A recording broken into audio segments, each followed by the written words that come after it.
For you landlords, your days of price gouging are over. Now, shout out to Uprise, Rhode Island, because they published a story about how the FBI had raided an office in Atlanta called Cortland Management because of price fixing for rent. Now, the Department of Justice had launched this investigation and then issued out a limited subpoena in order to grab some information about how this property management company by the name of Cortland Management had been fixing the rent prices since 2016. Now, the story actually entails this software called RealPage, and it's a software that is sold to landlords who own like large properties in order to tell them how to determine rent rates. And that's normally fine, except RealPages covers about 60 to 80% of all rental properties across the United States. Now, according to Uprise, the scheme allegedly works by encouraging landlords to adopt the software RealPages pricing recommendations. Most landlords do about 80 or 90% of the time.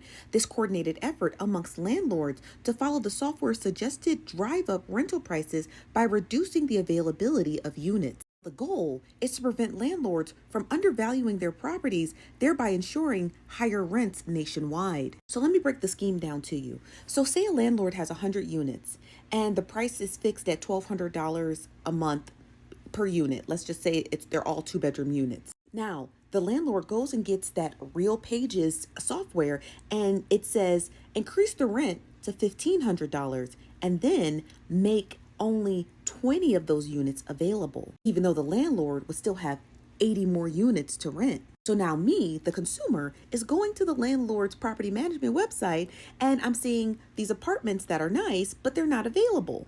So then I rent, but 19 other people rent. Now, the landlord is making $1,500 a unit for only the 20 units he had available. And then he can slowly start opening up more units at that fixed rate. And now, let's say another landlord who owned a property next to my landlord, he sees those rates and then he does the same. There you have an inflation of rent vis-a-vis a domino effect. Now, the reason why the Department of Justice was so interested in this RealPages software is because that although rent prices were surging in 2016,